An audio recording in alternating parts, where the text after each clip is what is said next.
Keep the good work. Dignitaries on solidarity visit tell President Tinubu. African leaders meet Zelensky, present 10-point peace proposal. Plus sports. These and more on Panorama today, reaching you live from Abuja. I am Elizabeth Omori. We'll be right back.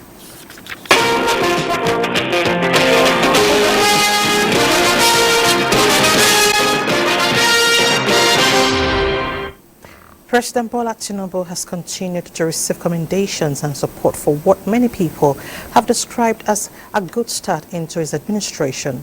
State House correspondent Musbaut Wahab reports that former governor of Zamfara State, Bello Matawali, and a Niger Delta activist, Asari Dokubo, lauded the president for the steps taken so far to fast-track progress of the country.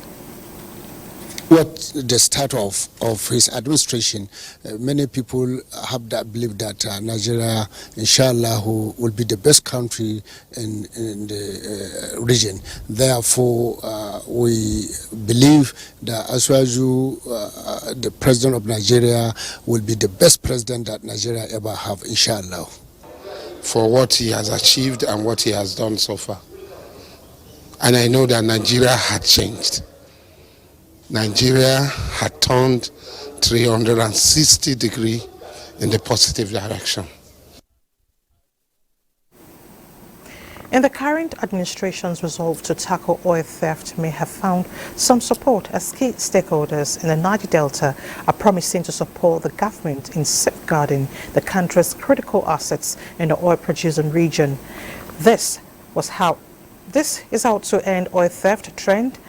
And it came up when one of the activists in the Niger Delta region of the country, Asari Dokubo, visited President Bola Tinubu at the State House. Once again, State House correspondent Musbaut Wahab brings us details. The lamentation about the capital projects. Where is money going to come from? If we don't protect our resources, a servant leader rearing to go, but there is a significant drawback. The well of Nigeria's riches is fast drying up. Oil production at the lowest ebb, not necessarily natural. With illegal refineries and connections around the pipelines, some are cooking from the buckets of a country's resources into personal pockets. It is very pathetic now. What is happening in the Niger Delta in the past 8 years was unprecedented in the history of oil production anywhere in the world. The vandals do not only attack the pipelines, they have migrated from the pipeline and have gone directly to the oil wellheads, and they take directly from the oil wellheads. Despite the amnesty program by past administration, the military and the JTF continue to shoot, but the bird of the oil bunkerers is not perching. They set up haphazard facilities they call local refinery, artisan refinery. This is crime against humanity because the livelihood of the people is being totally destroyed.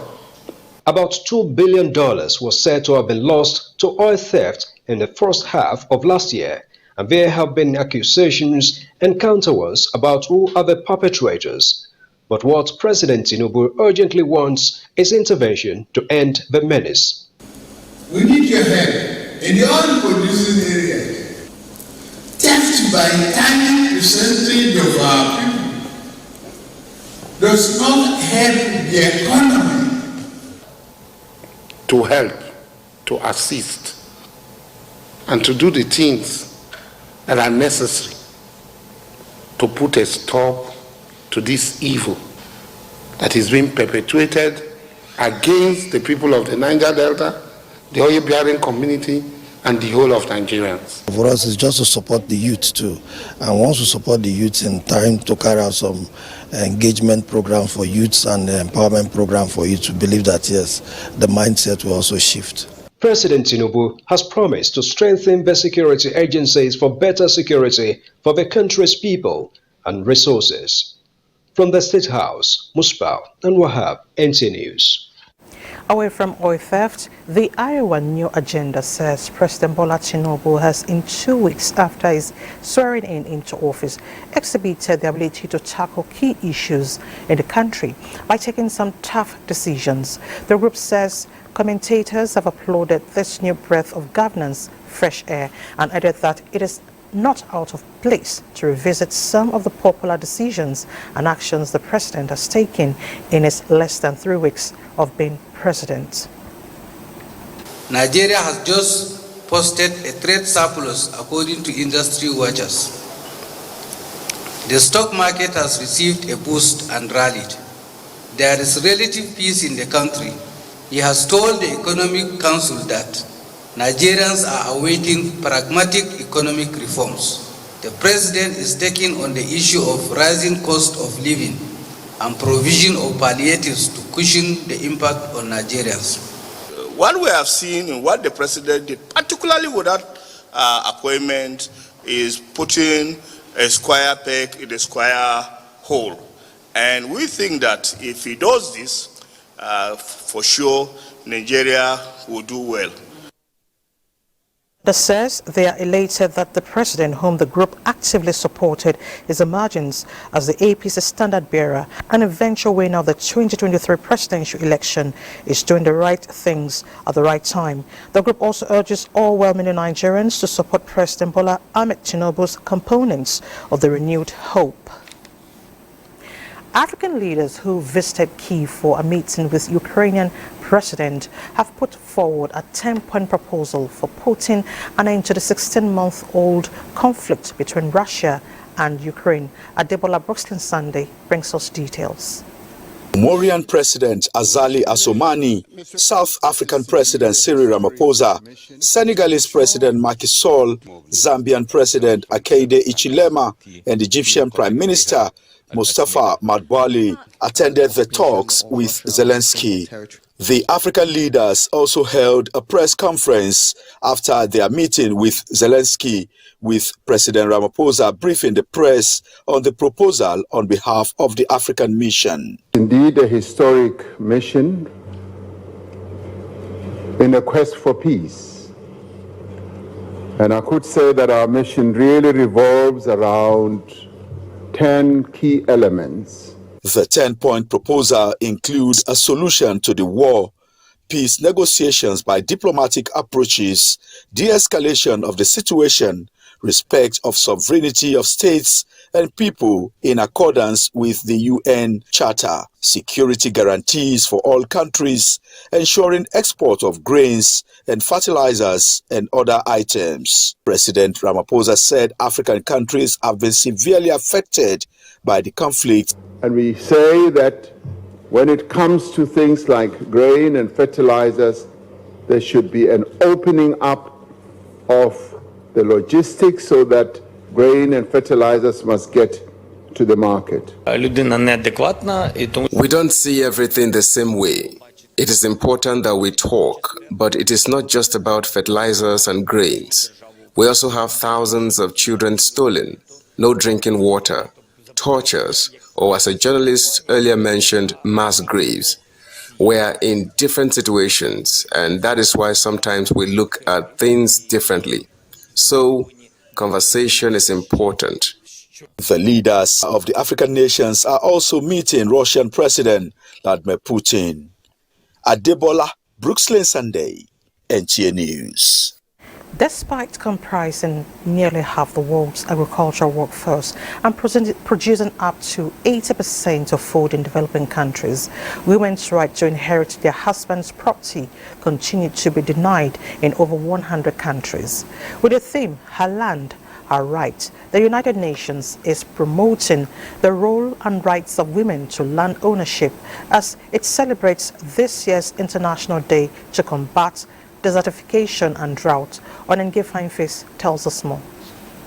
Discriminatory practices related to land tenure, credit access, equal pay and decision-making often impede the active participation of women in sustaining land health.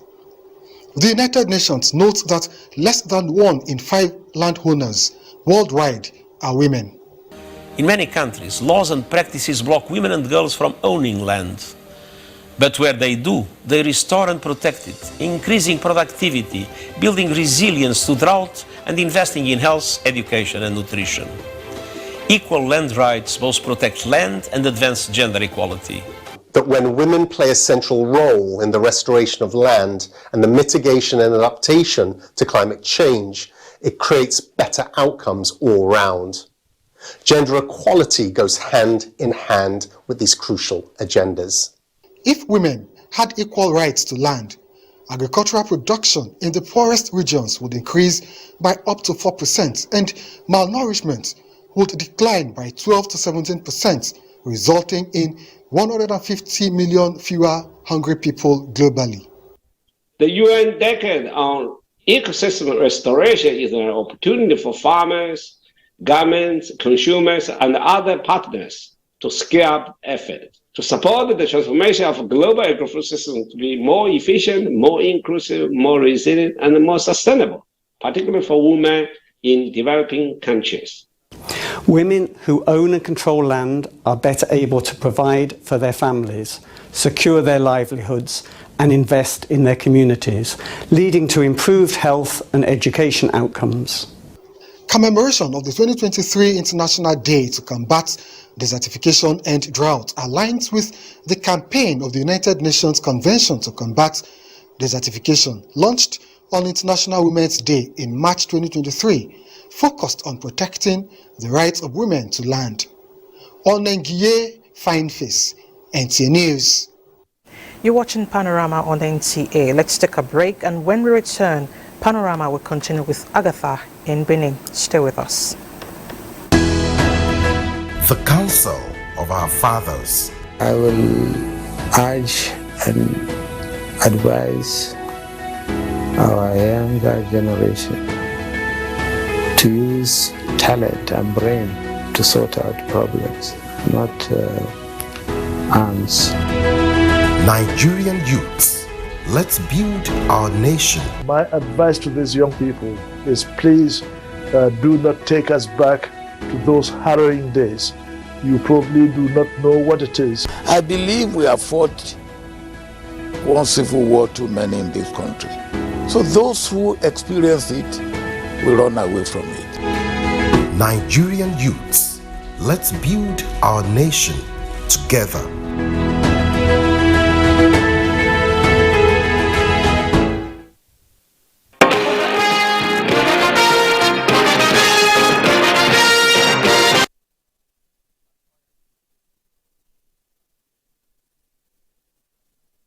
Staying on Panorama, this is Benin. And Governor Godwin Obaseki has appealed for cooperation from the legislative arm of government to help foster a harmonious working relationship with the executive arm of government. The governor made the call when new leadership and members of the 8th Edo State House of Assembly visited him in Government House. Elizabeth Omoko has the report. The delegation, led by the newly elected Speaker, Blessing Agbegbako, visited the governor immediately after the inauguration of members of the Assembly and emergence of principal officers as required by the Nigerian Constitution. Governor Obaseki expresses his optimism and prayed for guidance in their legislative responsibilities and peaceful interactions with the other arms of government. We'd like to bring you closer so that your functions don't stop with legislation and oversight. We want you to also understand impacts.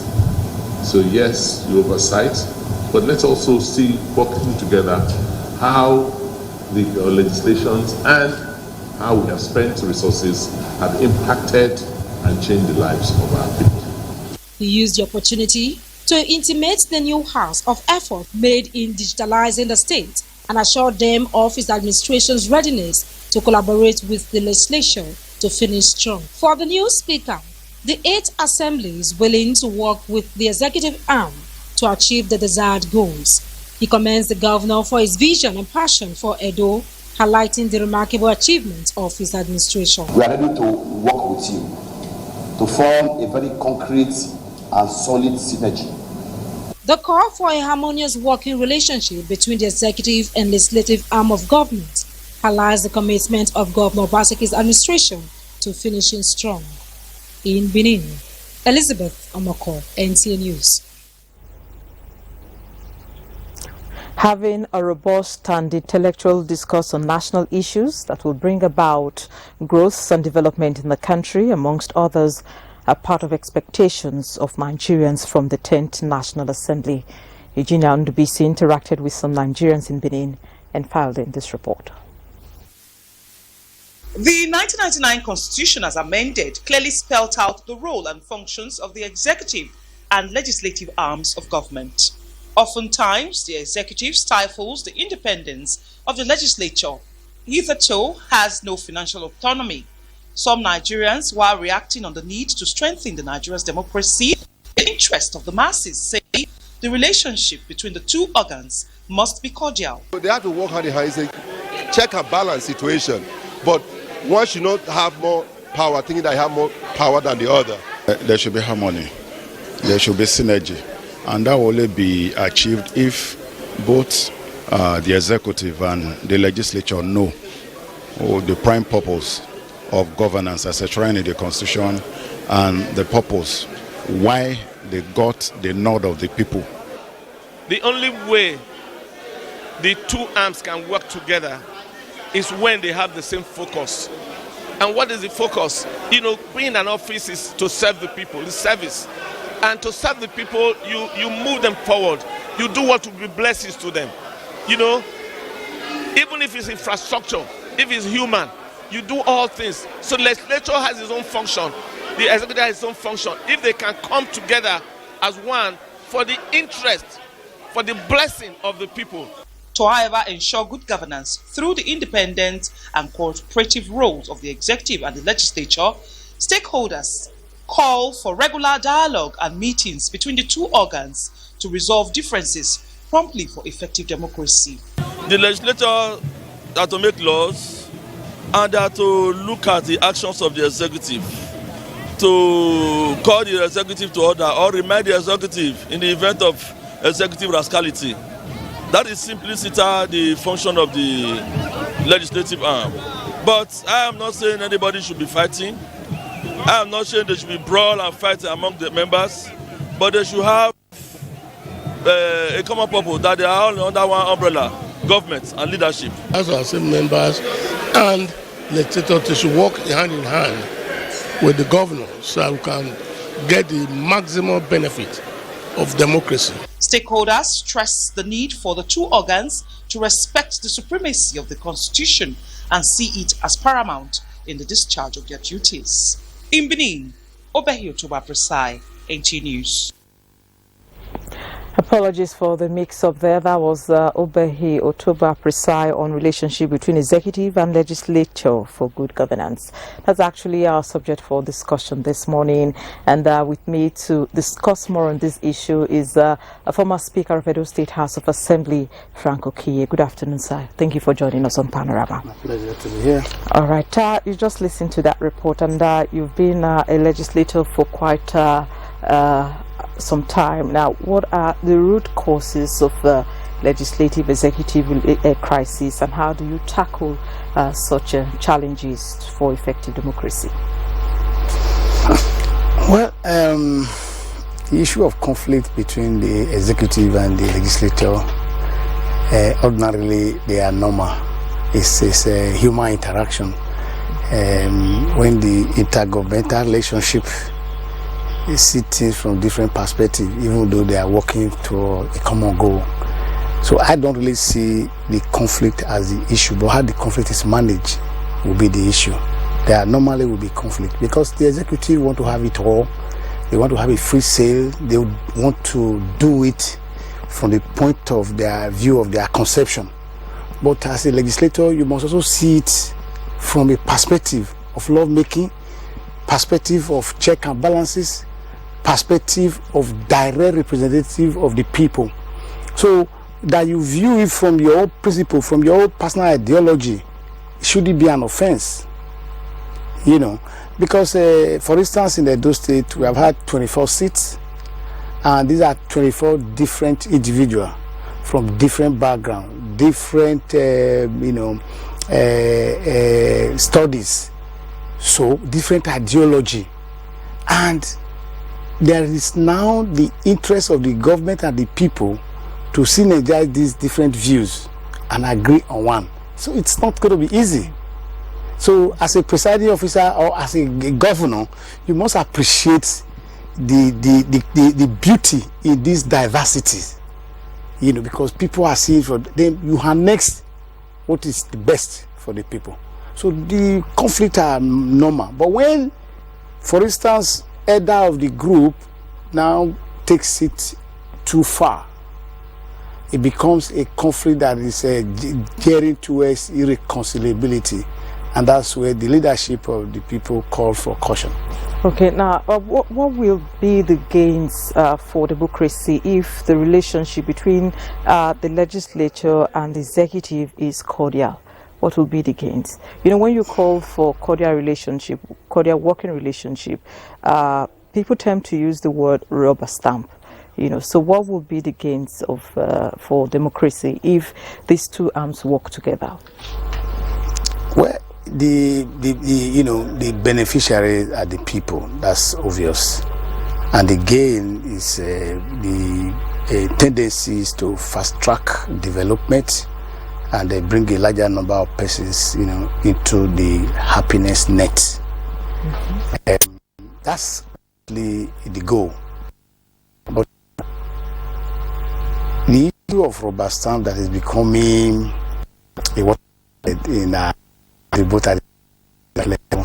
is something that does not really exist, you know, in the laws and the people. I think people are misconstruing when there's a cordial relationship. The legislators are seeing issues from their own perspective, and when they agree with what the government want to do, if that's what they misconstrue for rubber stamp, I think they will not. But a situation where the executive are not, you know, I have served in the executive, of course. I have been the deputy chief of staff. I have been a special advisor to the governor. I don't think they also want to drop in a document and it just goes the way it came. We have a slogan in the legislature that B cannot go the way they came. Reasonably, they are human and they are not devoid of human error. It can even be grammatical error. It can be concept. That's why you see sometimes there are ambiguity when the judiciary try to interpret the law that have been made, because there has to be a second opinion. There has to be an idea that will criticize what you have done. These are the beauty of the democracy. So for any executive to think that when you try to open up the law, or the bill, whatever, or formulate, if you have to formulate a bill that tend to bring a betterment to the society, and then from their own perspective it is a check, they don't have to see it as confrontation, because these are, like I said, these are varied persons from varied background, varied understanding, and they need to bring all of this together in, you know, in a governance. So law cannot go the way it came. Paper, they are documents, so you need to open them up and look at what they think, what do they want to achieve. They want to call the spirit of the law and the letters.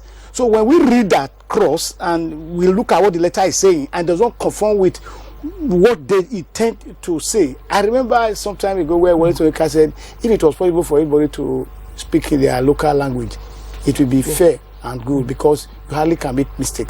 There's no way English language can communicate exactly what you intend to tell the people. So we look at the paper, we look at the documents, we look at what it ought to be and what is not supposed to be there. And when it becomes so either arrogant or it tends to accumulate the entire power of the state to one individual or one group of individuals, and we try to dissemble that, because we are so happy that even the executive. Okay. All right. Thank you so much. Thank you so much, Frank. Okay. Thank you for your time on Panorama. Sorry, we have to call this end this conversation here. Thank you so much for your time on Panorama. Now, the High Court of the Federal Capital Territory sitting in Abuja has ordered Department of State Services to allow counsel to suspended Governor of the Central Bank of Nigeria, Godwin Emefiele assessed to him. The presiding judge, Justice Hamza Mwazu, granted the interim order in an ex parte motion brought before the court by Godwin Emefiele as an applicant. The order of the court is based on the fundamental rights of the applicant presently in custody of the DSS. The matter has been adjourned to the 20th of June 2023 for commencement of the substantive suit. Peter Oibo will now take on Sports Update. The president of the Nigerian Football Federation, Ibrahim Gusso, has charged the Super Eagles to go for victory as the team is set to take on Sierra Leone on Sunday for their 2023 African Cup of Nations qualifying match in Monrovia, Liberia. The NFF president made the call at a dinner organized for the team in Lagos on Friday night. I just want to thank all of you for honoring this invitation to serve your country, as you always do. By the grace of God, we will do our best to ensure, despite all the difficulties, financial difficulties and economic situation of the country, we will do our best to ensure that at least we support you so that we can make Nigerians happy. The three-time African champions are set to sell their qualification ticket for the AFCON in Cote d'Ivoire next year. Nigeria currently is second in Group A with 9 points behind Guinea-Bissau. Meanwhile, hostility will begin at the Nigerian National League Super 8 playoff on Saturday, 1st July 2023 at the Stephen Keshi Stadium, Asaba, Delta State. The expected teams at the championship are EFCC, Katsina United, Kano Pillars, and DMD of Borno representing the Northern Conference, while FC1 Rockets, Akwa Ibom, Sporting Lagos, Abeokuta Stormers CS, and Heartland FC of Owerri will slug it out in the Southern Conference. In another development, Andy Murray is now celebrating his victory following his quarter-final match against Dominic Stricker at the Nottingham Tennis Championship on Friday. Andy Murray make it through to the semi-final after defeating Dominic Stricker 7-6, 7-2, 7-5. And finally, Tiger Woods will miss out in this year's Open Championship due to continued recovery from ankle surgery. The former world number one will not compete in next month's Open Championship at Royal Liverpool following an injury which forced the 47-year-old, who claimed the third of his 3 Open wins at Hockleck in 2006. With Sport Update, Peter Oibo, NTA News.